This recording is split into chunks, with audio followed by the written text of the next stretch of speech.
안녕하세요. 책 읽어주는 편안한 엄마의 둘째 딸입니다. 오늘 소개해드릴 책은 가키야 미우님의 소설 시어머니 유품정리입니다. 문예춘추사에서 펴냈고 강성욱님이 옮겼습니다.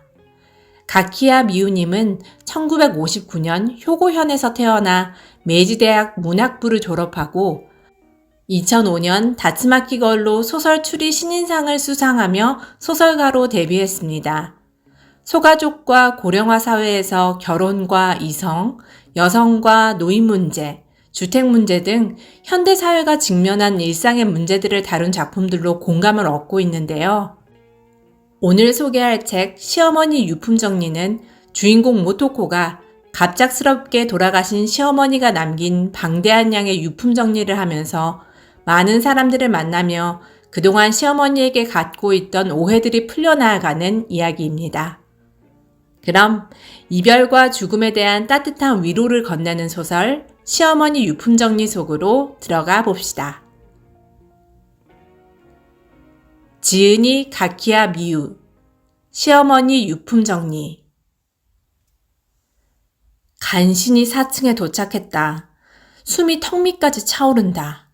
시어머니인 다키가 70대 후반이 된 후에도 여전히 엘리베이터가 없는 단지에 계속 살았던 일을 생각하면 그 체력에 고개가 숙여진다. 그렇지만 남아도는 그 체력 덕분에 며느리인 나는 긴 세월 얼마나 고생을 했는지. 그건 그렇고 유품 정리는 며칠이나 걸릴까?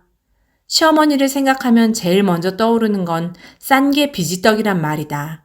그러니 쓰레기는 상당한 양에 이를 것 같다. 어쩌면 쓰레기를 버리러 갈 때 이 계단을 오르락내리락 해야 하나? 당연하잖아. 엘리베이터가 없으니.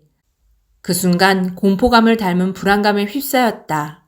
50이 넘은 무렵부터 모토코는 체력이 쇠퇴하는 걸 느낄 때가 많아졌다. 시어머니 장례식은 지난주에 갓 끝났다. 그토록 건강하던 사람이 뇌경색으로 허무하게 가버릴 줄 상상도 못했다. 외아들인 남편은 늘 야근이 많아서 혼자 정리를 하러 다녀야 한다. 교외에 있는 3DK 집은 전철역에서 버스를 갈아타야 하는 불편한 위치인데도 집세는 한 달에 80만 원이나 한다. 그걸 생각하면 한가롭게 있을 수 없다. 하루라도 빨리 정리해서 방을 빼지 않으면 아무도 살지 않는 집의 월세를 계속 내야 한다.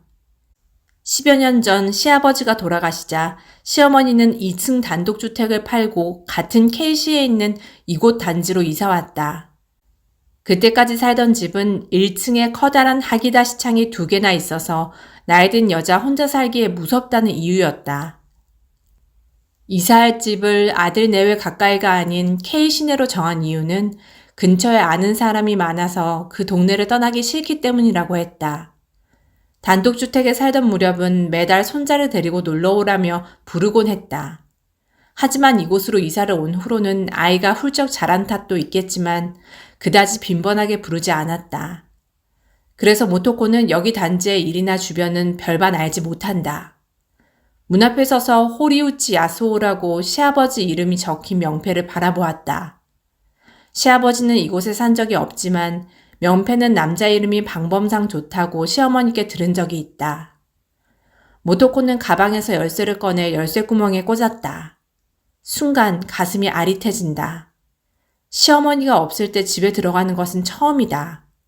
묵직한 철문을 앞으로 당긴다. 강렬한 쓰레기 악취를 각오하고 있었는데 의외로 아무런 냄새도 나지 않았다. 겨울이어서일까 아니면 식재료는 모두 냉장고에 들어있는 걸까? 발을 한 발 들여놓았을 때 나도 모르게 멈칫했다. 방 안쪽에서 소리가 들린 것 같았다. 숨을 죽이고 귀를 기울인다. 스르륵, 창을 여는 소리? 아니면 닫는 소리? 누가 있는 걸까? 설마...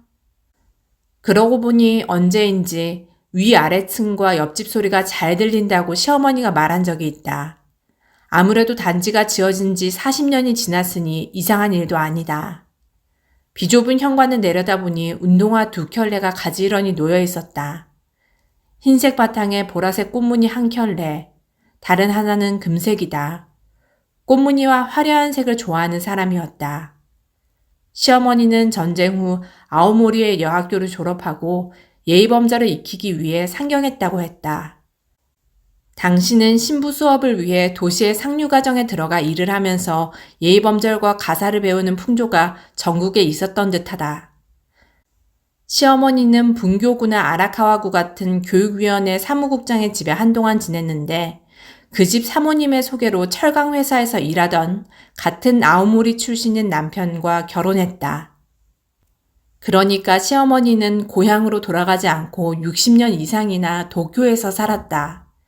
하지만 꽃무늬 운동화를 보면 알 수 있듯 세련된 도시적 감각은 끝내 몸에 익히지 못한 듯하다. 모토코는 시어머니의 화려한 운동화를 흘깃 보면서 검은색 부츠를 벗어 가지런히 두고 살그머니 복도로 발을 내딛었다. 도둑도 아닌데 살금살금 걸을 필요는 없지만 천정부근의 시어머니 홀령이 떠다니고 있는 듯한 기분을 떨쳐낼 수 없었다.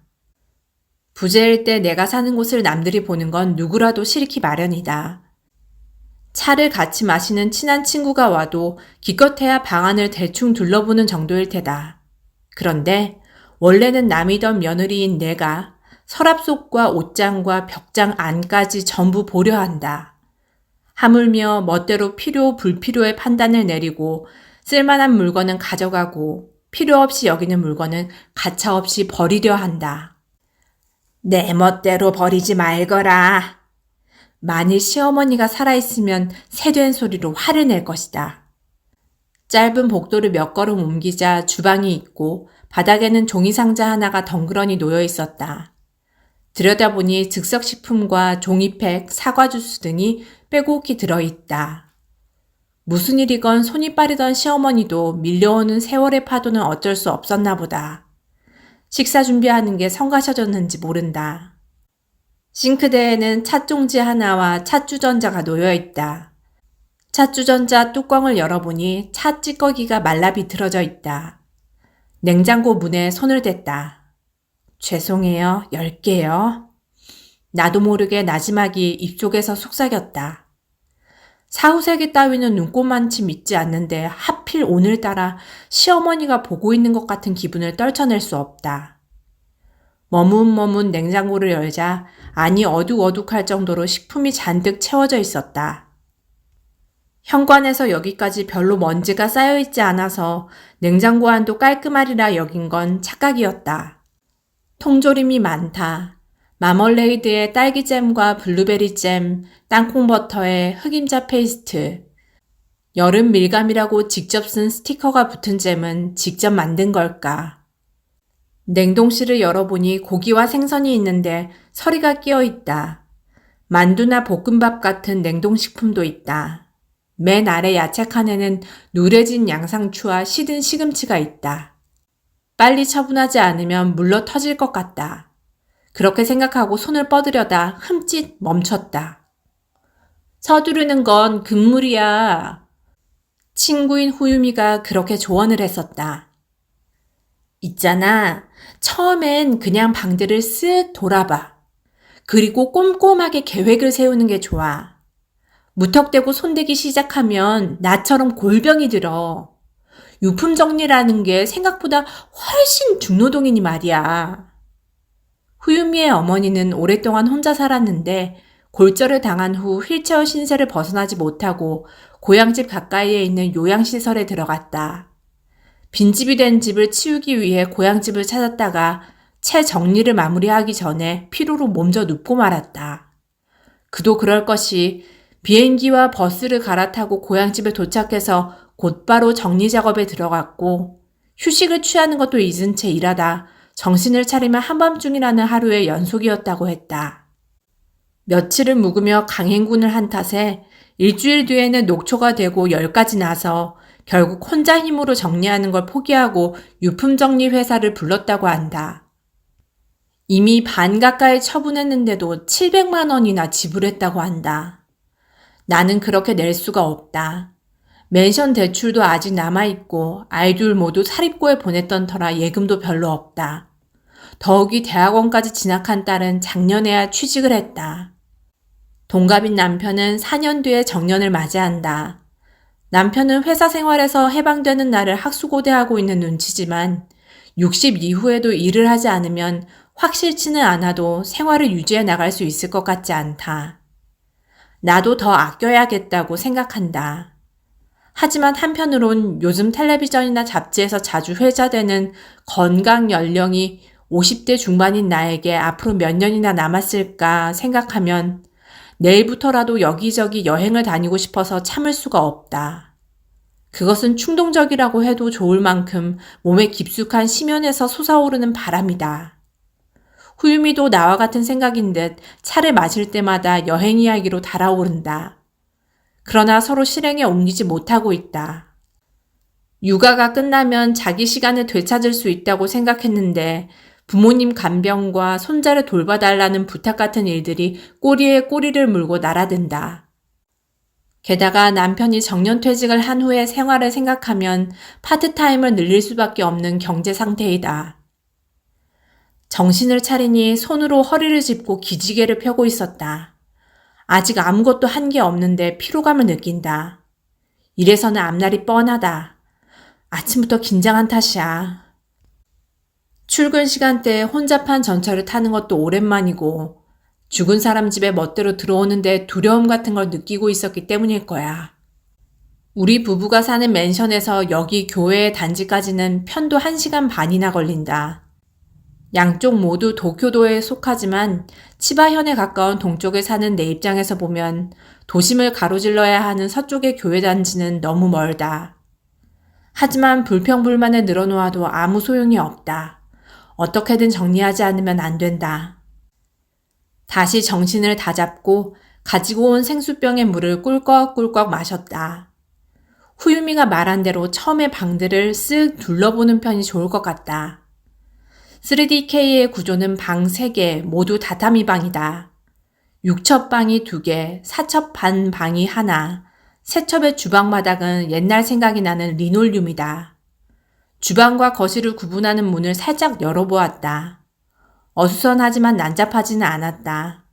시어머니의 나이와 체력을 감안하면 훌륭한 편이다. 어머? 공기가 따뜻하게 느껴지는 건 기분 탓일까? 흡사 방금 전까지 에어컨 난방이 켜져 있던 것처럼 느껴진다.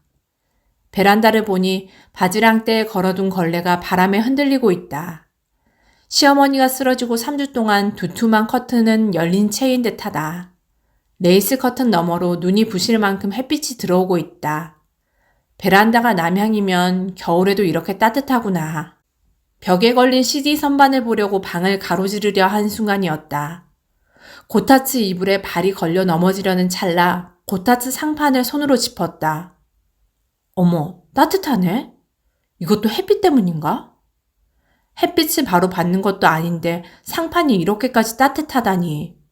설마 하고 생각하면서도 고타츠 이불을 들고 안으로 손을 집어넣었다. 응? 분명 따뜻했다. 이건 햇빛 때문이 아니야. 누가 방금 전까지 여기에 있었던 거야. 갑자기 등골이 오싹했다. 무서워졌다. 설마 그럴 리가. 아, 그렇구나. 분명 요 3주 동안 계속 전원을 켜둔 게 틀림없다. 시어머니는 마트에 갔다 돌아오는 길에 기절해서 구급차로 옮겨져 그대로 입원을 했다. 그 후 이곳에는 돌아오지 않았다. 그날 깜빡 고타츠 전원을 끄지 않고 마트에 간 거야. 그 후에도 시어머니가 입원한 동안 남편이 회사 퇴근길에 여기에 몇 번 들러 건강보험증이나 연금 수첩, 은행 현금 카드 등을 찾아가지고 간 적이 있다. 그때 남편은 고타츠까지 신경을 쓰지 못했던 거야.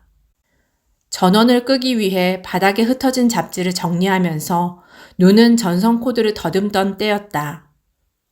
어머, 양팔에 소름이 돋았다. 코드는 콘센트에서 뽑힌 채 바닥 위에 있었다. 어떻게 된 거지?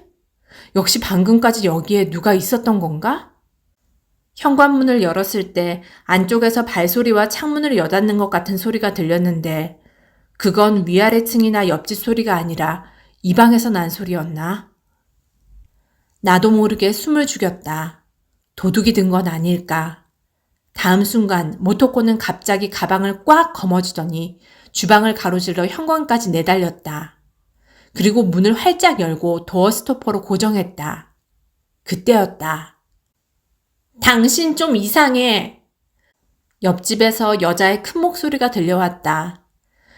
그 큰 목소리로 깨달았다. 이 단지 안에 발을 들인 뒤로 말소리 하나 들리지 않았다는 사실을. 여기에 오는데 전철역에서 버스로 5분쯤 걸렸다. 그 사이에도 도로는 누가 대절을 했나 싶을 만큼 텅 비어 있었고 단지 입구에서 이동까지 도착하는데 회관이나 몇 개 동을 지났는데 아무와도 마주치지 않았다. 마치 아무도 살고 있지 않은 것처럼 한적했다. 그러니 빈집털이가 노리기에 최적의 장소가 아닐까. 살펴보니 옆집 현관문이 가늘게 열려 있었다. 현관에 키가 크고 마른 여자의 뒷모습이 보인다. 옆집은 기초생활수급을 받고 있는 싱글맘이 산다고 시어머니한테 들은 적이 있다. 무직이고 심료내과 치료를 받고 있는데 외동딸은 작년 봄 고등학교를 졸업하고 부모 곁을 떠난 것 같았다. 당신은 말만 그럴싸하게 하고 행동에 옮기지 않잖아. 화를 내는 사람은 시청 여직원인가?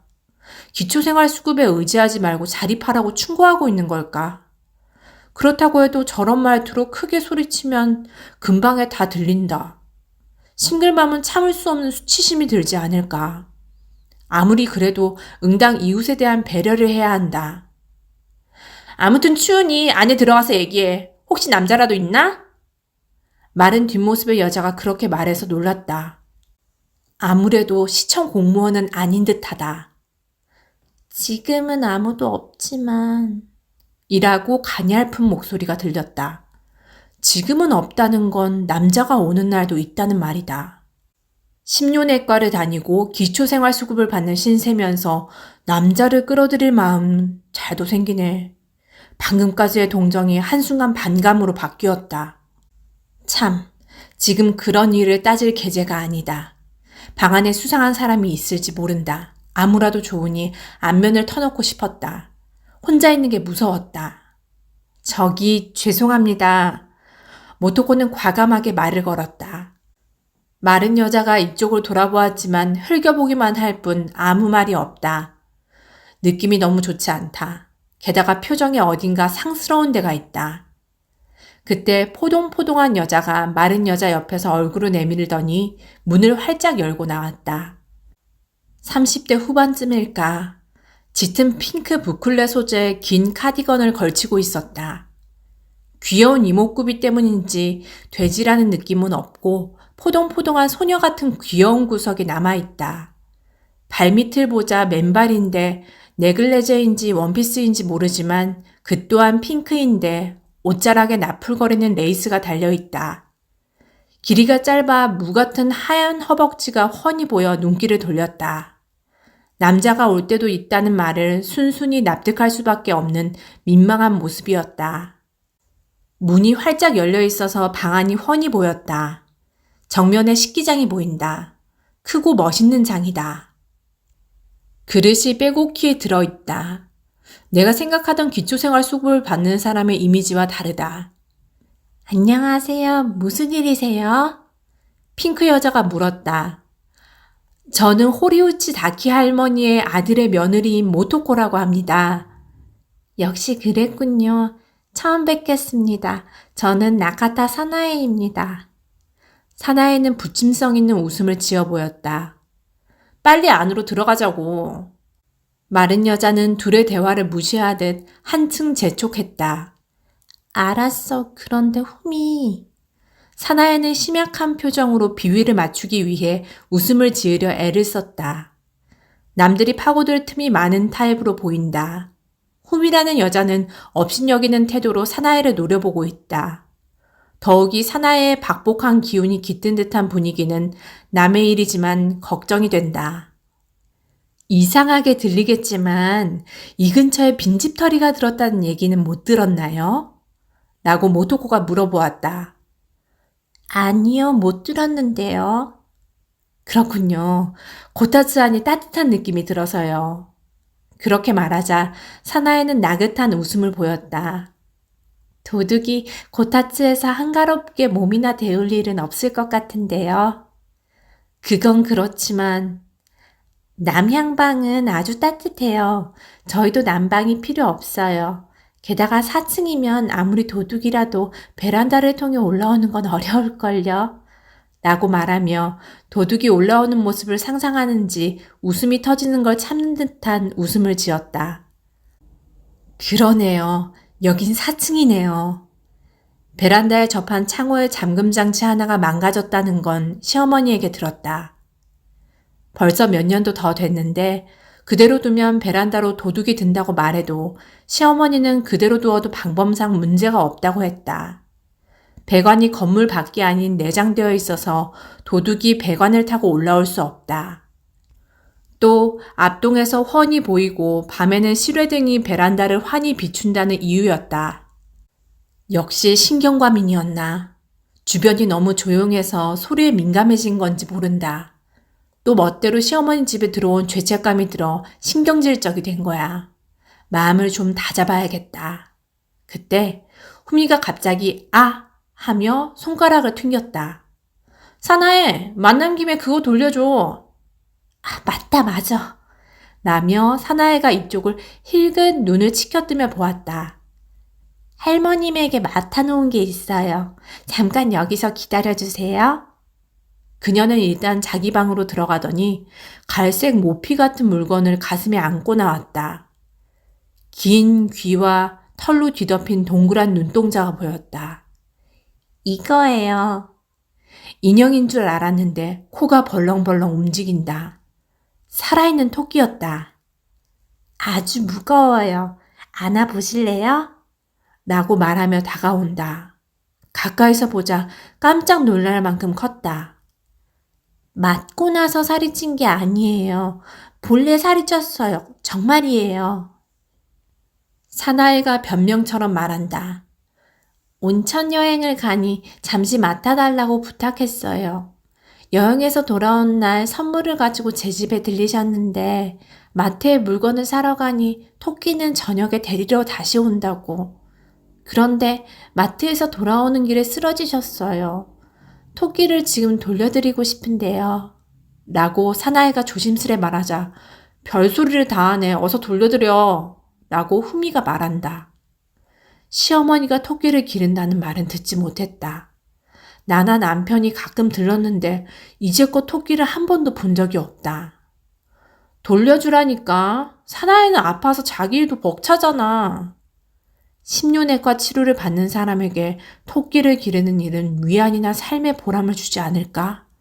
아니면 반대로 부담일까? 모토코는 토끼를 물끄러미 바라보았다. 어쩐지 토끼에게 손을 내밀지 못하고 망설이고 있으니 집에 정리가 끝날 때까지 제가 돌봐드릴까요? 라고 사나이가 물었다. 옆에서 후미가 그것 보란 듯 혀를 크게 찬다. 그게 고맙습니다. 부탁드립니다. 고개를 숙였지만 내심 석연치 않았다. 방에 돌아오자 마음이 한층 무거워졌다.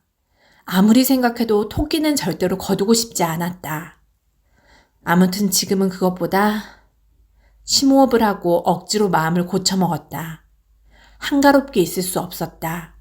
이 집은 임대이기 때문에 시간은 곧 돈이다. 좌우간 방들을 둘러보고 어떻게 정리할지 방법을 생각해야 한다. 지금까지 이곳에 몇 번이나 왔는데 늘 거실에 머물렀다. 생각하면 거실과 주방 말고 방을 본 적이 없다. 마음을 다잡고 방으로 돌아왔다. 안쪽 방부터 차례로 보자.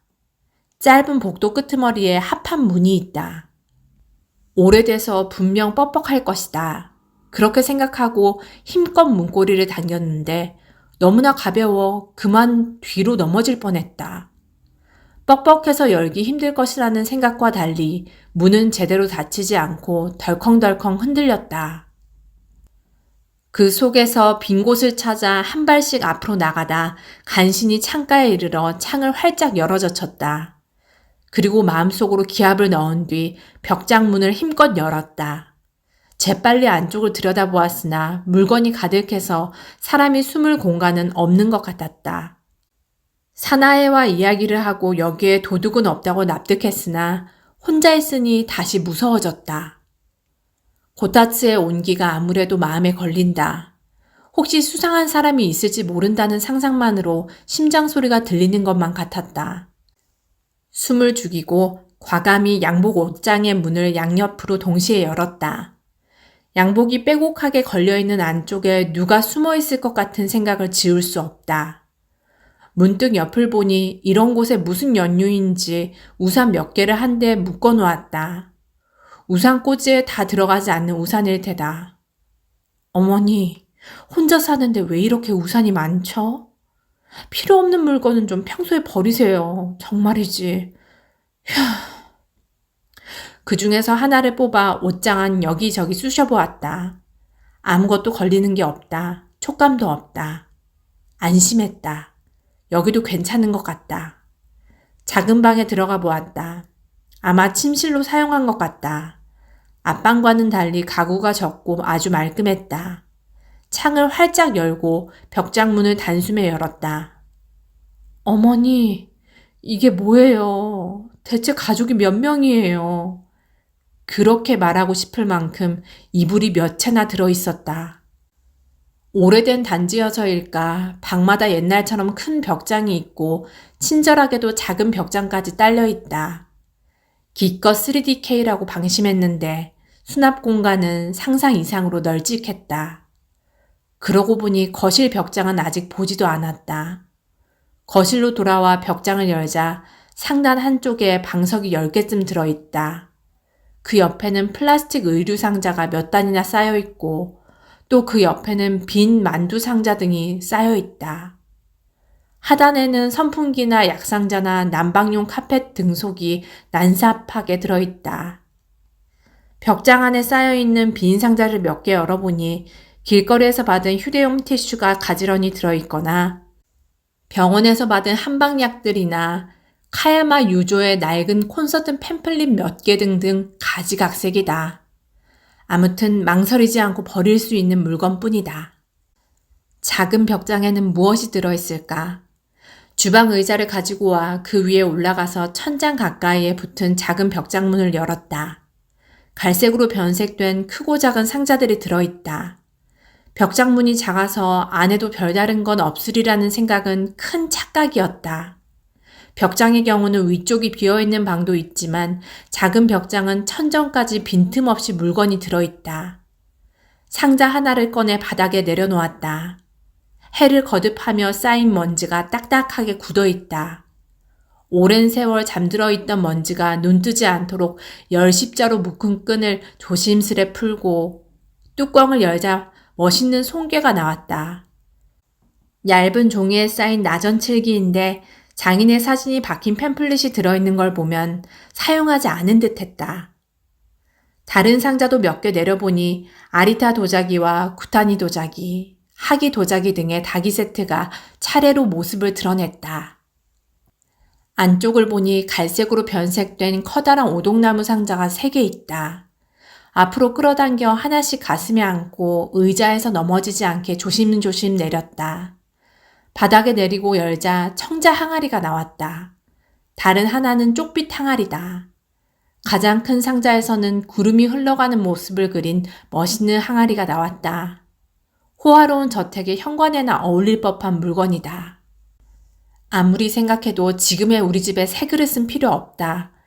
그래도 역시 아깝다. 상자가 갈색으로 변색되고 상자 한편에 벌레 먹은 흔적이 있다고 해도 물건 자체는 새 것이니 말이다. 그래도 필요 없어. 그러니 과감하게 버리려 한다. 하지만 한아름이나 되는 도자기 항아리를 어떻게 버려야 할까? 종량제 쓰레기 봉투를 활짝 벌린 다음 번쩍 들어서 안에 넣어야 한다. 그리고 쓰레기 봉투채 품에 안고서 계단을 천천히 내려가 쓰레기 버리는 곳까지 옮겨야 하나. 커다란 항아리 때문에 앞이 안 보이니 계단에서 발을 헛디지 않도록 조심해야 한다. 항아리와 함께 넘어지면 운동 부족으로 유연성을 잃은 몸이 크게 다칠 것 같다. 그럼 차라리 이삿짐 센터를 불러 집까지 옮기면 어떨까? 그렇게 하면 이삿짐 직원들이 옮겨줄 테니 쓰레기장까지 가져가지 않아도 된다. 그런데 어차피 쓰지도 않는데 집까지 옮겨서 어쩔 심사? 정리정돈한 지 얼마 되지 않아 깔끔한데. 아, 골치 아파. 나도 모르게 눈앞에 있는 항아리를 혐오스럽게 노려보았다. 어머니, 제 입장도 좀 생각해 보세요. 마음속으로 그렇게 뇌까리며 천정구석을 올려다보았다. 버리는 일만 큰일이 아니에요. 좋든 싫든 아깝다는 마음까지 떠안아야 해요. 그런 건 알고 계세요? 어머니, 아무리 인내심 강한 게 유일한 장점인 저도 벌써 실증이 나버렸어요. 어느덧 보란듯 크게 한숨을 내쉬었다. 마치 바로 앞에 시어머니가 있는 것처럼. 맨션 집에도 방마다 벽장이 있지만 이 단지 벽장만큼 깊이는 아니다. 작은 수납방이 있지만 계절 침구나 의류나 아이들이 신중하게 고른 추억용품을 보관하는 게 한계다. 어머니, 저희 맨션 수납방은 시골 분홍의 창고와 달라요. 세척밖에 되지 않아요. 그런데 영원히 쓰지 않은 물건을 넣어두기는 제 평소 신념에도 반하는 일이에요. 그래도 일단 집으로 옮기고 나서 버리면 어떨까? 맨션에는 엘리베이터도 있고 손수레도 있으니 여기서 버리는 것에 비하면 그다지 큰일도 아니야. 게다가 우리 구에서는 쓰레기 버리는 게 무료잖아. 그래서 이웃들은 모두 마트에 봉지 등에 넣어서 쓰레기를 배출하고 있어. 여기 KC의 쓰레기 배출은 유료라서 10장들이 쓰레기 봉투가 8,000원이나 해. 그렇게 따지면 봉투값만 몇십만 원이 들 거야. 그렇다고 해서 아무거나 집으로 옮기면 쓰레기 봉투 값은 무료지만 이사 비용이 비싸게 들잖아. 모토코는 다시 의자에 올라 작은 벽장 안을 들여다보았다. 아까 열었던 상자는 극히 일부였다.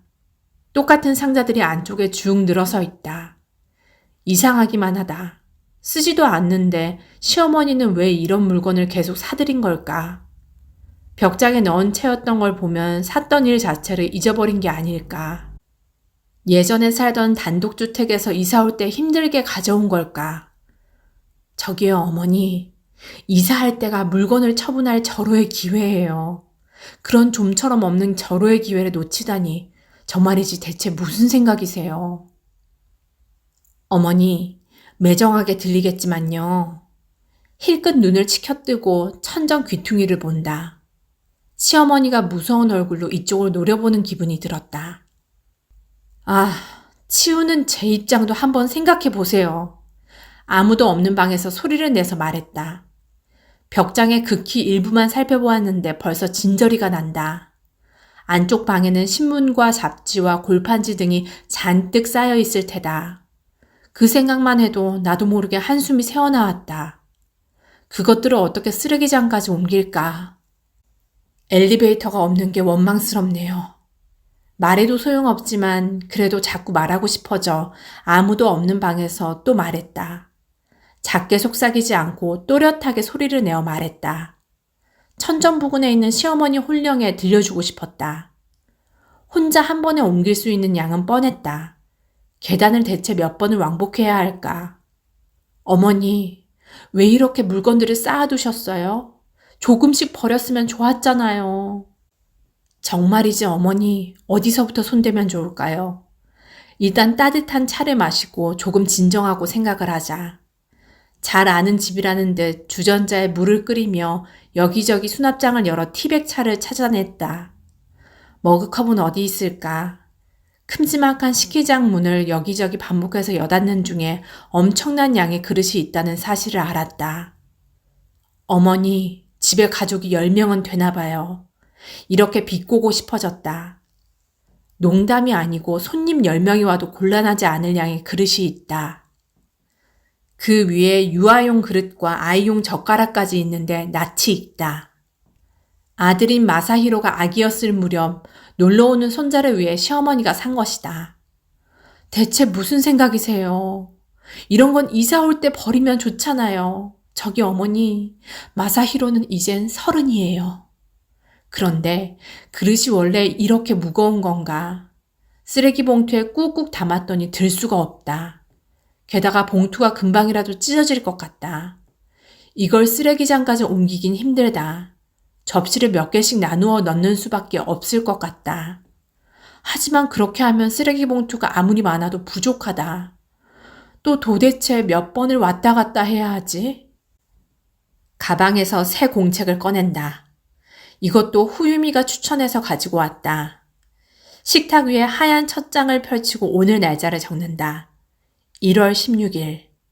자, 언제까지 치우고 언제까지 방을 빼지? 대략이나마 일정을 짜는 편이 좋다고 후유미가 말했다. 하지만 아무것도 쓸 수 없다. 어떻게 해야 할지 분간이 서지 않는다. 이 집에 도착한 뒤 목도한 수만 가지 물건들 때문에 머릿속까지 뒤죽박죽되고 말았다. 눈을 감고 크게 숨을 들이마신 뒤 후 내쉬었다. 차례차례 공책에 적었다. 거실로 돌아와 다시 적기 시작한다. 책장, 고타츠와 고타츠 이불, 텔레비전 장식장, 오디오 선반, 등받이 의자 2, 소형 캐비닛 셋, 중간 크기 의류 상자 셋, 가스난로, 팩스 전화기, 비디오 테이프 리코더, 에어컨, 그리고 벽장에는 전기 카펫 셋, 전기 카펫 커버 넷, 선풍기 2, 주방에는 식탁, 의자 넷, 전자레인지 수납장, 식기장 대, 식기장 중, 긴 세로 선반, 손수레, 전자레인지. 베란다에는 스탠드 행거 3개, 욕실에는 세탁기와 발판, 조명기구는 방마다 있고 주방에도 하나 있으니 모두 4개. 에어컨, 텔레비전, 냉장고, 세탁기를 제외하고 대충 헤아려도 80개 가까이 된다. 한 번에 3개밖에 배출하지 못하니 27번이다. 일주일에 한 번밖에 배출하지 못하니 대략 7개월 걸리는 셈이다. 전부 배출할 때까지 집세와 전기세도 계속 내야 한다. 역시 후유미 말처럼 업체에 맡기는 편이 싸게 든다. 창으로 하늘을 올려다보니 땅거미가 내리고 있다. 열중해서 방들을 조사하다 보니 어느새 저녁이다. 정리 하나 못했는데 이렇게 지쳐버리다니 너무나 한심하다. 문득 그때 근처 버스 정류장에서 이 단지로 오는 도중에 적막한 거리를 떠올렸다. 여기저기 날치기나 수상한 사람을 발견하면 110번이라고 쓴 간판이 있었다. 낮인데도 사람 하나 보이지 않았는데 날이 저물면 어떨까. 등 뒤에서 갑자기 목이 졸리고 지갑이 든 가방을 빼앗길지 모른다.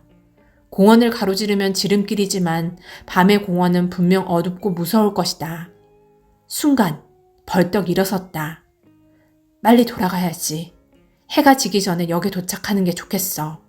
황망히 문단속을 했다. 화기를 확인하고 서둘러 코트를 입었다. 현관문을 나와 열쇠를 잠그고 계단을 달려 내려와 종종 걸음으로 버스 정류장으로 향했다. 그런 와중에도 신경이 쓰인 건 고타츠의 따뜻함이었다.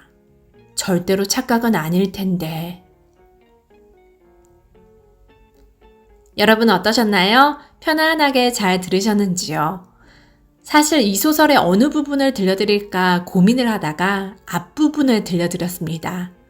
모토코의 시어머니를 향한 약간의 원망과 오해들이 많이 느껴지죠. 하지만 이 소설의 재미는 이 앞부분을 토대로 해서 점점 바뀌는 모토코의 마음의 변화에 있습니다. 누구나가 인생의 뒷정리를, 그러니까 죽음을 맞이하게 되어 있습니다. 이 죽음을 맞이했을 때 정말 좋은 삶이란 무엇이라고 말할 수 있을까? 다시금 생각하고 고민하게 되는 소설이고요. 저 역시 아직은 이별이 멀었지만 우리 엄마가 떠오르며 눈물이 나는 그런 소설이었습니다. 그럼 좋은 시간이 되셨기를 바라며 오늘도 행복하세요.